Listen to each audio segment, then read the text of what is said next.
आज का आर्टिकल पढ़ने के बाद ना थोड़ा सा अजीब लगा। मतलब कैसी सिचुएशन आ जाती है कभी कभी इन मदद करने वालों के सामने। ऐसे में जिसकी मदद कर रहा है उसकी मदद करनी कंटिन्यू करें या अपने कदम पीछे हटा लें। और अक्सर ये देखा जाता है अगर कोई भगत उतारा कर रहा है, कोई मौलवी उतारा कर रहा है, तो जो समस्या है ना वो इन्हें भी परेशान करती है। समझ रहे हो? जैसे किसी पर उतारा करने के लिए भगत के सामने जो बैठा है, जो पीड़ित व्यक्ति है, उस पर जो समस्या बाई चांस भूत प्रेत जिन पिशाच जो भी है, वो उतारा करने वाले को, सॉल्यूशन देने वाले को भी परेशान करेगा। अगर वो बाई चांस बहुत ज्यादा मजबूत है तो वो जो प्रेत है उससे रिलेटेड लोगों को परेशान कर सकती है। उसके घर के लोगों को मदद नहीं मिलती फिर। आज की कहानी कुछ ऐसी ही है। नमस्कार, जय भोले, मैं नितिन हूँ। ये चाचा का रेडियो है, कहानियां सुनाता हूँ। आज की कहानी मतलब मैं चाहता हूं कि आप इसे सुनने के बाद ना कुछ लोगों से शेयर जरूर करना। ये परेशानी हुई और ये ज्यादा पुरानी बात नहीं है, 2025 जनवरी की बात है। ये परेशानी कब शुरू हुई? जब आसपास के लोगों को एक विचित्र सी बात को देखना, महसूस करना पड़ रहा था। चलते फिरते आदमी ने किसी से रास्ता पूछा, रास्ता बता दिया। आधे घंटे बाद पता चलता है कि हम धरती पर वापस आ गए। जेब में न पैसे हैं, न मोबाइल है, गले की चेन नहीं है। एक महिला है जो कि घर से दूध लेने के लिए निकली हैं शाम को, और जब उन्हें फोन किया गया तो उनका फोन स्विच ऑफ था। उनकी ढूंढ मची, वो नहीं मिली। रात 9 बजे किसी ने सूचना दी कि उन्हें बस स्टैंड पे देखा गया है। वो कहती हैं कि मुझे नहीं पता मुझे यहाँ कौन छोड़ गया, बस ये बताया कि किसी ने रास्ता पूछा था। ये चीज समझ नहीं आ रही। ये बात ना धीरे धीरे बढ़ती जा रही थी। 12-15 लोगों के साथ सिर्फ पर्टिकुलर एक एरिया पे कोई रास्ता पूछता है, और ये 15-16 साल का लड़का है। बस इतना पता है कि हाँ, कोई 15-16 साल का लड़का है, रास्ता पूछता है। उसकी शक्ल कैसी है, वो मतलब क्या उसका हाव भाव है, अच्छे से क्लियर नहीं हो रहा है, लेकिन हर कोई ये बताता है 15-16 साल का लड़का है। यहाँ बहुत से लोगों ने मतलब पुलिस के पास भी गए थे। पुलिस ने भी यहाँ पर 2-1 बार गश्त लगाई, पेट्रोलिंग करी। गाड़ी यहाँ पर पुलिस की आती जाती रहती थी। कोई सामने उतने वक्त तक आया नहीं। तो यहाँ के लोगों ने आपस में थोड़ा सा कहते हैं ना कि अगर कोई परेशान है तो हेल्प करने के लिए आप सिर्फ फिजिकली वहां खड़े भी हो जाओ तो भी एक हेल्प हो जाती है कि हम मदद बस ऐसे ही कर सकते हैं, लेकिन सामने वाले को सपोर्ट मिलता है। अब यहाँ क्या किया बच्चों ने, मतलब आसपास के जो तकरीबन 19-20 साल के बच्चे थे, लाइट्स वगैरह लगाई अपने पैसों से, तार वगैरह, होल्डर वगैरह, बहुत सारे बल्ब, मतलब पूरी एकदम जगमग कर दी कि शाम 6-7 बजे जो अंधेरा हो जाता था, और ये सोसाइटी का जो एरिया है बहुत अंधेरे में होता था, यही सबके साथ प्रॉब्लम हुआ, तो यहाँ बहुत सारी लाइट लगा दी गई। अब यहाँ लाइट लग गई है तो डर थोड़ा सा कम हो गया। बड़ी अजीब सी बात है कि एक खंबे से दूसरे खंबे के बीच का जो एरिया था, वहां जो ये बल्ब लगा रहे हैं, जो यहाँ लाइट लगा रहे हैं, वो फ्लक्चुएशन करने के बाद बंद हो जाता है। किसी ने ऐसे ही अफवाह उड़ा दी कि ये जगह श्रापित हो गई है। यहाँ बहुत समय पहले एक दुर्घटना हुई थी जिसके अंदर एक आदमी है, वो गुजर गया था, वो उसका प्रेत है। ये बात धीरे धीरे बढ़नी शुरू हो गई। लेकिन ये जो इंसिडेंट हो रहा था ना लोगों के साथ, किसी ने रास्ता पूछा, परेशानी हो गई, ये होना बंद हो गया। तो सबके दिमाग में आ गया कि वो लड़का अब डर गया है जो ये सारी हरकतें कर रहा था। लेकिन अगर देखा जाए तो भैया, सोने की चेन, घड़ी, मोबाइल, पता नहीं 3-4 लोगों के ऐसे करते हुए बहुत सारे लोगों को बहुत बड़ा नुकसान भी हो चुका था। यहाँ किसी पंडित भगत से इन्होंने बात करी। उन्होंने कहा, देखिए, मन के वहम को आप ज्यादा लेकर मत चलिए, मन में बच्चों के डर बैठेगा। ये जो भूत प्रेत की कहानी चल रही है, ये नहीं होना चाहिए ऐसा। पुलिस से बात करी गई। पुलिस ने भी ये कहा कि देखिए, हम इन चीजों को तो मानते नहीं है कि आप कहते हो कि वो जगह श्रापित है, भूत प्रेत है। ज्यादा से ज्यादा कैमरा लगवा सकते हैं। अब जितने भी लोग थे उन्होंने मतलब किसी ने पैसे देने को हाँ करा, किसी ने मना कर दिया कि जी हमारे घर से तो बहुत दूर है, हमारे साथ तो नहीं हुआ, किसी और के साथ परेशानी हुई है, हम क्यों दें पैसे कैमरा वगैरह लगवाने के, इतने सारे कैमरे, फिर उन्हें ऑपरेट करने के लिए कोई कमरा बनाओ, एक ऑपरेटर बैठाओ, हमारे पास इतना पैसा नहीं है, हम नहीं दे रहे। तो सिर्फ मतलब 25-50 लोगों में से 8-10 लोग ही है जो कि पैसा देने को राजी हो रहे थे। फिर उन्होंने भी मना कर दिया कि जब सबकी सेफ्टी की बात है तो हम ही क्यों मदद करें, हम भी नहीं कर रहे। यहां गुस्सा गुस्सी ऐसे हुई कि किसी ने आकर ये तार बल्ब वगैरह सब उखाड़ दिए। अब ये सारी चीजों का इंतजार कर रहा था कोई। देखिए, जो यहां पर किया जा रहा था, ये चौराहे पर रखा करने वाला एक ऐसा टोटका होता है, मैं नाम नहीं खोल रहा लेकिन आप समझिएगा पहले बात को, जो उसी जगह पर करना होगा, चाहे आपको 1 महीना लगे, चाहे 1 साल लगे, चाहे 10 साल लगे, तभी आपकी चीज सिद्ध कर पाओगे जिसको आप बुला रहे हो। आपका मतलब मैं तांत्रिक के बारे में बोल रहा हूं, ठीक है। तांत्रिक कोई सिद्धि कर रहा है जो कि पर्टिकुलर एक स्थान के लिए उसने शुरू कर दी। अब वहां पर उसे उसी जगह पर, उसी एरिया पर, उसी बिंदु पर भी मान के चलो वो टोटका रखना पड़ेगा। ये 22 टोटके रखे जाते हैं, कम से कम 20 या 21 वो रख चुका था, एक आध उसका रह गया था। वो इंतजार कर रहा था इन सारी लाइट्स वगैरह का हटने का, लोगों के मन में ये इसका और उसका जो चोरी वगैरह कर रहा, कोई कनेक्शन है नहीं। पूरी कहानी सुनना तब पता पड़ेगा। अभी तक की कहानी कैसी लग रही है बताना जरूर, और कुछ अगर नया सीखने को मिल जाए ना, और मैं जो आपको समझाना बताना चाह रहा हूं, तो प्लीज कमेंट में बताना मुझे कि हाँ नितिन बात तो ठीक है या इसका कोई मतलब नहीं है। यहाँ गुस्सा गुस्सी ऐसे हुई कि तार होल्डर बल्ब वगैरह सब हटा दिए गए, तो अब जैसी अंधेरे में थी वैसी अंधेरे में अब पुलिस की पेट्रोलिंग भी अब धीरे धीरे बंद हो गई। सर्दियों का वक्त आ गया था, कोहरा पड़ने लग गया था। यहाँ जो इनकी मदद के लिए हैं भाई साहब, जो सिक्योरिटी गार्ड हैं जो घूमते रहते हैं, वो भी इस वाले एरिया की तरफ कम आते थे। बीच में से वापस लौट जाते थे, अपनी कुर्सी पर जाकर बैठ जाते थे। हाँ अंधेरा भी है और सभी की सिक्योरिटी करने का थोड़ी ना हिसाब किताब होता है, कभी कभी नहीं भी आते। मतलब एक बार की बात है जब इन्हें यहाँ एक आदमी बैठा दिखा। सिक्योरिटी वाले भाई साहब ने देख लिया, चौराहे पर बैठा एक आदमी और उसने कोई कपड़े नहीं पहन रखे। इसे बड़ी पहले तो अजीब लगी बात कि भाई दिमाग खराब है इसका, दिमाग चल गया, पागल है, क्या कर रहा है। लेकिन जैसे ही उसने कुछ वहां रखना पड़ना शुरू कर दिया, मतलब चीजें बनानी शुरू कर दी, और तो ये दूर से देख रहा था सिक्योरिटी वाला। कोहरा था तो उसके आगे का जो है एरिया, मतलब चौराहे के बाद, वो आदमी तो क्लियर दिख रहा है, उसके बाद का एरिया नहीं दिख रहा था। रात के 2:30 पौने 3 बजे के आसपास का समय था। इसने शोर मचा दिया। अब शोर मचाया तो इत्तेफाक में कुछ लोग मतलब जागे हुए थे आसपास के, और वो भी बाहर आ गए। अब इसे जब लगा कि मेरे सपोर्ट में बहुत सारे लोग हैं, तो इसको पकड़ने के लिए ये भागा। सिक्योरिटी गार्ड को ये चीज समझ नहीं आई।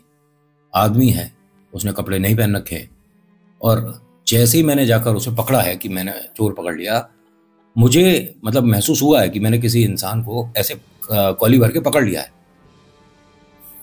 लोग मेरे पास आकर खड़े होकर कहते हैं कि किधर भागा। मैं एकदम उससे दूर हटके खड़ा हो गया। उसका चेहरा नीचे था, और जब उसने चेहरा उठाया तो उसकी आंखों की जगह सिर्फ डार्क होल थे और कुछ नहीं, मतलब आंखों में पुतलियां नहीं थी। और ये गिर गया लड़का जो सिक्योरिटी गार्ड था। इसे उठाकर लाए, सामने वाले मकान पर अंदर ले जाकर इसे बिठाया, पानी वानी पिलाया, होश में इसे मतलब लेकर आए। तो इसने कहा कि मैंने भूत को पकड़ लिया, आज मुझसे बहुत बड़ी गलती हो गई, मैंने भूत को छू दिया। अब सब लोग इसको ये कहते हैं कि आपकी शायद मानसिक स्थिति ठीक नहीं है, आप घर जाओ और एक काम करो, आज आराम कर लो, यहीं इसी घर में रुक जाओ।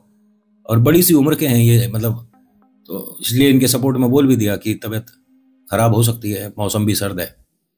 इसने कहा नहीं नहीं, मैं वैसे मानसिक रोगी नहीं हूं, कोई परेशानी नहीं है मुझे, लेकिन मैंने भूत को पकड़ा है। अब ये बार बार ये चीज बोले और घबराए डरे। 2 मकान छोड़कर ही उन पंडित जी का मकान था, सब लोग उनके घर चले गए। और रात के 2:30 पौने 3 बजे पंडित जी का घर किसी ने नॉक कर दिया। वो आए बाहर, उन्होंने कहा बताइए पंडित जी आपकी हेल्प की जरूरत है, ऐसे ऐसे हुआ है। पंडित जी ने कहा कि ठीक है मैं आ रहा हूं। अब ये वहां गए, जाने के बाद इन्होंने देखा। पंडित जी ने उससे 3 बातें पूछी। पहली बात कि तूने टोक लगाई थी? उसने कहा हाँ जी। तू उसकी तरफ, मतलब जब वो चेहरा नहीं दिख रहा था तब बढ़ रहा था? जी। तूने जब उसे पकड़ा तो उसका चेहरा दिख रहा था या तूने उसे मतलब कमर से पकड़ा था? कह रहे जी मैंने कमर से पकड़ा था, और जब सब लोग आ गए मैं डर के उसके सामने से हट गया, और वो निर्वस्त्र था, कपड़े नहीं पहन रखे थे और किसी को वो दिखा नहीं। तो इन्होंने, पंडित जी ने कहा कि जो तू बता रहा है, मतलब कि टोटका कर रहा था चौराहे पर, वो बाकी आप सब में से किसी ने नहीं देखा? एक आंटी थी यहाँ पर, उन्होंने बोला कि मैंने देखा है। अम्मा जी आप यहाँ बैठ जाओ। आप दोनों को जो चीज़ दिखाई गई है, आप दोनों उसकी चपेट में हो। अब ये जो अम्मा जी हैं कहते हैं कि नहीं मैं बिल्कुल ठीक हूँ, मुझे कुछ मतलब डरावना नहीं दिख रहा है। तो पंडित जी ने कहा कि आपको अभी कुछ देर में महसूस हो जाएगा। कमरे में कितने लोग खड़े हैं जरा देखो। कमरे में 7-8 लोग थे इसी सोसाइटी के। आंटी ने चारों तरफ देखा ध्यान से। पंडित जी 8 लोग हैं, आपको और बाकी सबको मिला के कमरे में 8 ही थे, मतलब टोटल आंटी को भी अगर काउंट किया जाए। पंडित जी ने कहा दोबारा देख लो। जैसे ही इन्होंने दोबारा देखा तो हाँ एक आदमी है, उसके आंखें नहीं है, आधे सिर पे बाल हैं आधे नहीं है, बड़ी अजीब सी उसकी हालत है। और वो झांक कर जैसे ही देखता है तो ये पता पड़ता है कि हाँ ऊपर उसने शर्ट वगैरह नहीं पहन रखी है। अम्मा जी ने इस तरह से डर के कहा कि ये कौन है। पंडित जी ने मुंह नीचे करा और अपना पढ़ना शुरू कर दिया कि इस कमरे में जो है वो अभी आधे घंटे तक कहीं जाएंगे नहीं। कमरा बंद कर दीजिए और बाहर से किसी को बोल दीजिए कि सब कुछ ठीक है और कोई मतलब बाहर से और एक्स्ट्रा आएगा नहीं, आप सब थोड़ा ध्यान रखिए। बोल दिया जी कि गेट बंद करके बाकी सबको कि सब ठीक है। थोड़ा उन्हें मतलब गैस वगैरह बन गई थी, उसकी वजह से थोड़ी बेहोशी सी हुई थी। अच्छा अच्छा ठीक है, सब लोग चले गए। अब यहाँ पंडित जी ने क्या करा, सभी को बैठा दिया कि आप सब बैठ जाइए। ये जो सिक्योरिटी गार्ड है और अम्मा जी है, ये एक सिंगल सिंगल सोफे होते हैं ना, उस तरह के सोफे पे बैठे थे। और जिसके घर में ये हो रहा था, डाइनिंग हॉल जो था उसका, उसे इनकी मदद करने में कोई प्रॉब्लम नहीं। वरना क्या होता है कि आपको ये सब करना है तो अपने घर पर जाकर करो, यहाँ मत करो, हमारे घर में मत करो। हो सकता था ऐसा भी, लेकिन इस परिवार ने बढ़ चढ़ कर हिस्सा दी। भाई आप हमारे घर पर करो, इन्हें प्रॉब्लम है तो सॉल्व करो, भाई पड़ोसी हमारे। पंडित जी ने इस घर के मालिक को और सबको बोल दिया था, जो जो इस घर में रहता, मतलब कि आपका सदस्य कोई इधर आएगा नहीं, ठीक है। और जितनी देर आपको मेरे मंत्र सुनाई देते हैं या मैं जो बोल रहा हूं आवाज आती है, उतनी देर तक रसोई से कोई उठाकर कुछ खाएगा नहीं, ठीक है। पंडित जी ने कुछ चीजें मंगाई जो इनकी रसोई में थी और मंगाकर इन दोनों के सामने रख दिया गया। उतारा जब भी किया जाएगा तो मतलब ऐसे भीड़ में नहीं हो पाता है, उसके लिए अलग गद्दी लगती है, सिंगल सामने बिठाया जाता है। लेकिन आज पंडित जी 2 लोगों का एक साथ उतारा कर रहे हैं और वो शक्ति कुछ अलग थी। वो अपनी सिद्धि के लिए परेशान थी। उसने एक तरह की चेतावनी दी पंडित जी को कि मेरा आखिरी रह गया है, मतलब आखिरी चौराहा रह गया है, उसके बाद मेरे को यहां किसी से कोई मतलब नहीं है। इसने मेरी विधि में दखलंदाजी करी है तो इसे थोड़ा तो मैं अपना जलवा दिखा सकता हूं।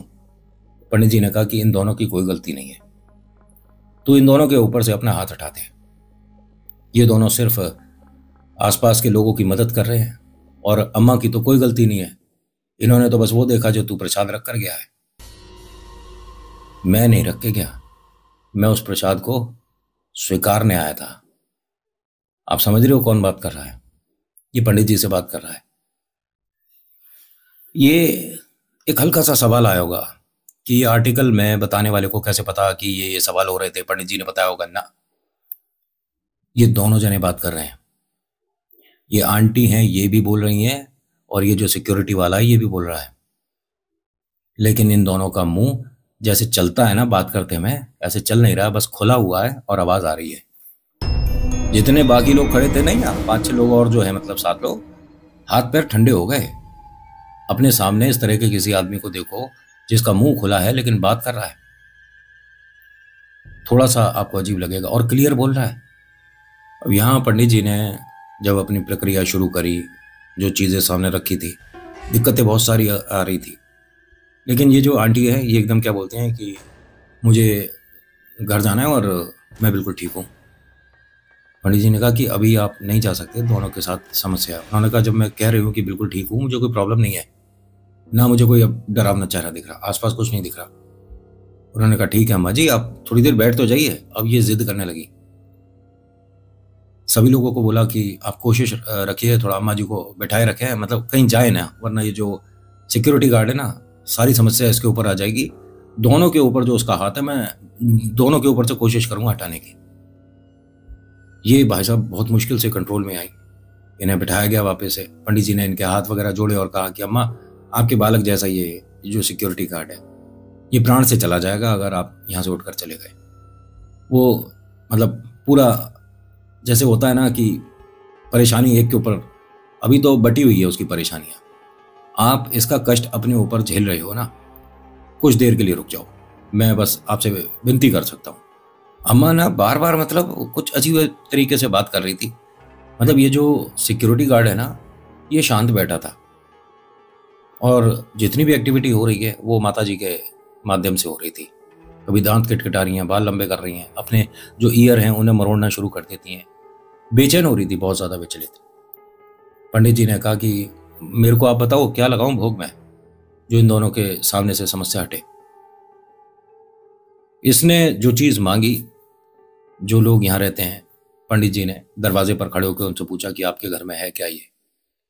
उन्होंने कहा जी पंडित जी है, और हम लोग नॉन वेजिटेरियन है तो हमारे घर में कभी कभी होता है, और आज हमने डिनर यही बनाया था तो रखा है थोड़ा सा। उन्होंने कहा कि हाँ वो थोड़ा सा एक परोस कर दे दीजिए प्लेट में। इसने जो नॉनवेज मांगा उस पर मिश्री और बताशे रखवाए और पंडित जी से कहा कि चौराहे पर रख कर आ, किसी से भी रखवा दे या तू जा, चौराहे पर रख कर आ, जो मेरी जगह है मैं वही खाऊंगा। इन्होंने वहां जाकर वो चीज रखी, घर के सभी लोगों को बोल दिया था कि मेरे पीछे कोई नहीं आना, लेकिन गेट पे खड़े होकर सब लोग देख रहे थे। पंडित जी ने तो नहीं देखा, लेकिन अम्मा, सिक्योरिटी गार्ड और कमरे में बाकी जितने जने थे जो गेट पर खड़े, मतलब वो सब थर थर कांप रहे थे। जब तक पंडित जी ने पलट कर देखा, कुछ नहीं था, और इन सब ने कहा कि एक 12-13 फीट ऊंचा एक आदमी, अजीब सा दिखता हुआ, उसके मतलब ऐसा इंसानी स्वरूप नहीं था, वो हवा की तरह था, कभी दिख रहा है कभी नहीं दिख रहा है। एक अजीब सी आवाज आ रही थी, और जो आप रख कर आए हो वो उसे खा रहा था बैठकर। जैसे ही आप छोड़कर चले हो आपके पीछे था। पंडित जी ने कहा कि सब लोग अंदर चलिए। सब लोगों को अंदर लाए। पंडित जी ने सभी को एक एक गिलास पूरा पानी पीने को बोला। सर्दियों में वैसे कितना पिया जाता है, लेकिन पंडित जी ने कहा बहुत ज्यादा जरूरी है। अब ये किस लिए होता है देखिए मुझे नहीं पता, जैसे आर्टिकल में है वो मैं बता रहा हूँ, पता लगा आपका सवाल हो कि नितिन ये बताओ क्यों पिया जाता है। रात में आधा पानी पीकर छोड़ना तो पता ही है कि आप इस चीज से पता लगा सकते हो। क्या 2 बार पता पता बोल रहा हूँ कि नेगेटिविटी है नहीं है, वो एक अलग चीज है। मतलब घर में नेगेटिविटी है नहीं है उससे पता लग जाता है। मतलब आधा गिलास पानी पीकर अगर सिरहाने रखते हो फिर सुबह तक, तो उस चीज में फर्क आ जाता है। खैर, पंडित जी ने इन सभी को एक एक गिलास पानी पीने को बोला और उसके बाद कहा कि घर जाइए और पैर और मुंह हाथ धोकर सो जाइए। अगले दिन सुबह आप इस चीज को ज्यादा जिक्र नहीं करिएगा। मतलब अपने घर में पता लगा इस चौराहे पर आपको डर लगने लग जाए। एक चीज आपके साथ शेयर करनी है। इस आर्टिकल को मैं सेकंड पार्ट नहीं बोल रहा हूं, जो वैसे ये वाला यहीं तक है जो मैंने आपको सुनाया। इसमें वो जो चीज हो रही थी ना कुछ दिन के लिए, ये दोबारा होनी शुरू हुई, और इस पर प्रॉपर जो कहानी आएगी वो इसके अगले भाग में आएगी। मतलब सेकंड पार्ट नहीं बोलूंगा यार इसे, ठीक है, वो एक अलग है बट एरिया यही है, तो आप इससे कनेक्ट हो जाना। मैं आपको बस इतना बता दूंगा कि याद है ना वो पंडित जी ने चौराहे का एक सॉल्यूशन किया था, तो इससे आप समझ जाना कि शुरुआत कहाँ से हुई थी और कितनी बात बढ़ने के बाद क्या हुआ था इनके साथ। So thank you so much for watching. मेरा नाम नितिन। मुलाकात करूंगा एक नेक्स्ट वीडियो में। हर हर महादेव, जय भोलेनाथ। धन्यवाद।